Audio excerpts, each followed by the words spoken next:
This is Haight Street Voice Radio. I'm Linda Kelly. I'm here with Big Steve Parish, who has been in the Dead family, Grateful Dead family for over 50 years now. Worked with Jerry. Jerry's Roadie for over 30 years. Jerry Garcia's Roadie. And I am so excited to have you here, man. Good. On with your butt in the corner of Haight-Ashbury, out that window. But I just want to tell the folks out there in whatever land they're in, you are from originally Flushing Meadows, Queens, New York. You Born and bred. Busted as a teenager for selling acid in the summer of 1968. And you were in Rikers Island.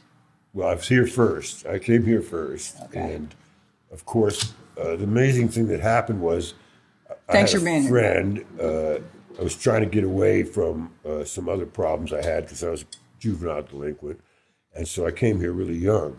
And had a friend that was staying on Brady Alley, 70 Brady, right down off of Market. Okay. And this is the destiny of our lives, exactly. I had no idea that right across from where I was living was PHR, Pacific High Recording. So one day I was standing out front and I saw a guy struggling with a bass cabinet. I didn't even know what a bass cabinet was at the time. But I walked over to help him.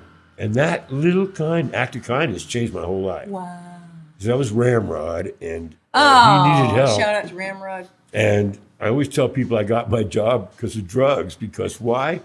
Owsley was experimenting on the crew guys all the time. Because that was Ramrod and Johnny Hagan would come down with the pranksters from Pendleton.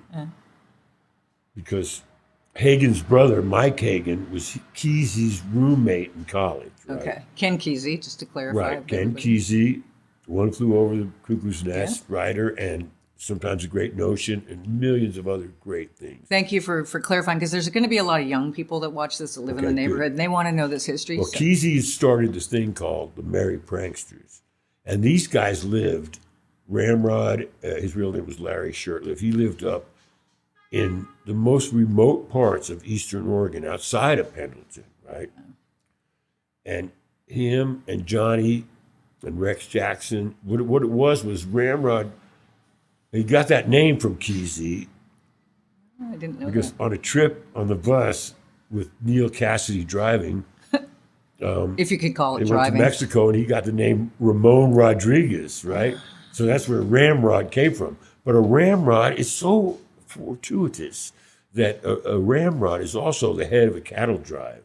The boss of the cattle drive is the head cowboy. And that's how it was. And these guys were real cowboys. So it was an amazing combination.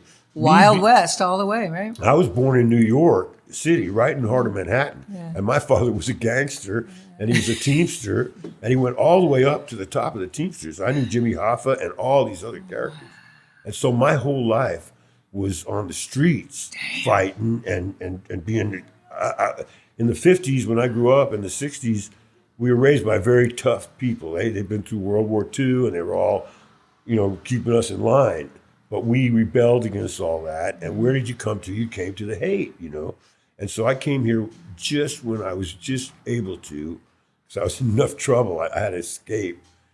And I came to Brady Street, and there I meet that first day. Owsley had given Johnny Hagan this thing he was invented called STP. What STP was a 4-day LSD trip. It lasted for 4 fucking days. And we took it. And it was too much, man. And Johnny had taken it. And he was rolling on the floor. So I got to help. And from that moment on, I never left because Ramrod and I, we would go and move. Everybody was moving around the city from 710 and going to other houses and then coming back and rehearsal halls around the city. And so immediately he needed help, and Johnny was pretty high for 4 days. So I hung out with him. And then he took me that night. He was staying at Owsley's house, Ramrod was, over in Oakland Hills. Oakland Hills, yeah. And so then I had to pass Owsley's acid test the first day, and I'm only 18, but I'd taken lots of acid Okay, that was my question. I was going to say, had you been, experienced before? Because that's what we did. From 0 to 4 days. I started smoking pot in 1965, and that was when I was 15.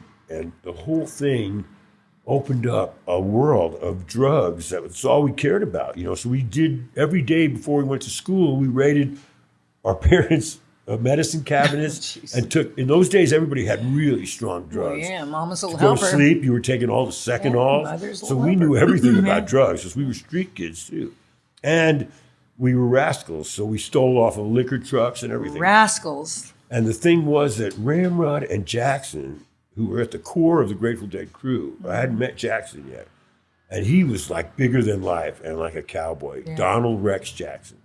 So this thing is forming, and I didn't even realize it. We started working at Judah and 9th Street at a place called Alembic, which was Owsley's studios and his laboratories. So every day, all the bands came there. And I was with Ramrod, so that opened up every door for me. Everybody loved him. It was like, And it was like Grand Central to meet everybody. So the first day we moved Jerry and Hunter from the city here. They were living in the city, and everybody was getting into problems with bad drugs were starting to move in the Haight, So people were moving out to Marin. Yeah. So Hunter and Jerry were living together, and their wives, Mountain Girl and Christy was Hunter's girl. And so we moved them this day and out to Larkspur. And Janice had just moved right on the same block as them. She knew all of us too, And so the community was like nomadic. But did you know you were in the middle of this You don't realize it because every second. Had you seen the Grateful Dead a million times yet? It's even weirder than that. Yeah.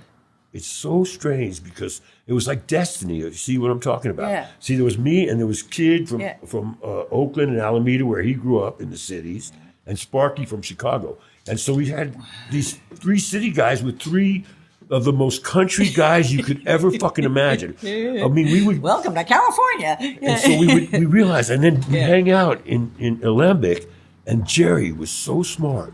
He saw that there was no way in those days, 1968, are you going to go out across America with some tough guys to do it for you? And I realized this years later, that he had the vision of us, and he hung out with us every day. And so everybody would come to Alembic, from all the bands. Did you say 9th and Judah? Where it was? Judah and 9th. Judah and 9th, right on the corner. A little bit in from the corner.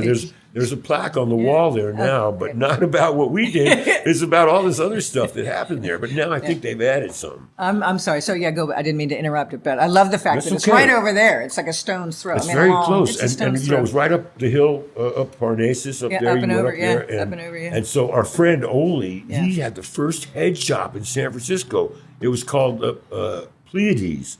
And so the cops were after all of us. We were already in trouble because weed was so illegal. And there was a head narco in the city, was this guy, Jerry Van Ram was his name.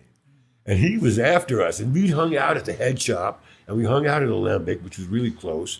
And it was like adventures of cops and robbers. So we knew from our whole lives. You see, each one of us, when I met Ramrod and Jackson, and I said, they had met in reform school in Eastern Oregon. Oh my God. And I said, what'd you guys do? They told me, well, we robbed a bottle of liquor from a ranch hand's truck. I said, and they gave you a year in the reform school? I said, we would boost cases of liquor in New York off of the trucks, and if the cops caught us, they smacked us around and they took the liquor. They never arrested us. I can't believe it. You guys had to go for that. You got to really kill somebody or almost kill somebody to go to jail when you were a kid in New York. We knew how to get around everything. And sure enough, my uncle was a doctor, and he had sent all these pills to my father for years and years, right? And so I was with my 2 buddies, Arthur and Mark, and I said, let's start trying these pills. Well, we didn't just take a couple, we were taking handfuls of them, right? Okay. And I'm stuffing them in my kids, pocket. don't do what he does. Yeah. Right, exactly. Don't do this ever. Because when I woke up, there was a cop with his knee on my chest. Oh, no. And his gun to my head. Oh, geez. And he said, you stupid fool. And there I was in the bedroom that I grew up in. They got me up there because it's a long story. We don't you read my book. steer you. Read my book. I know. I was going to promote your book.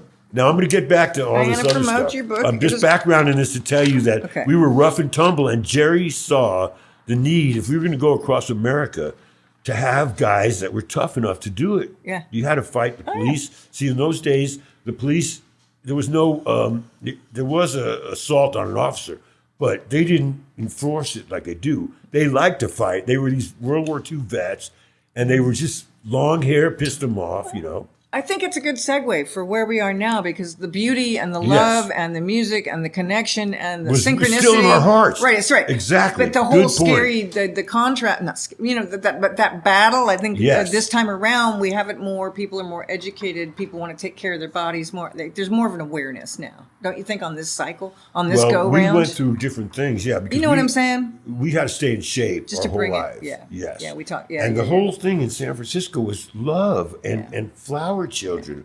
And it was so beautiful. And you could grow your hair as long as you wanted. And everybody loved it. Coming and from free Goodfellas, love yeah. everywhere. Everybody was loving each Yeah, other. yeah. So it would take a hard-hearted guy and turn you right into a loving person. Yeah, yeah, and you yeah. began to learn. Yeah. Ramdas. And yeah. Ginsberg would be here with us. And once you got into the Grateful Dead world, you were in the center of a vortex of the highest level of society. Yeah. And the Hells Angels, too. Oh, yeah. And them taking Oh, us over all the time. Yeah. And they would, right here on these streets, we rode with them because they would give us motorcycles. And then when our bikes were stolen, we'd go to them. They would get them back because they usually were the ones that took them. But we had that going on. So we had to learn how to deal with all that, Yeah. see? Yeah, yeah.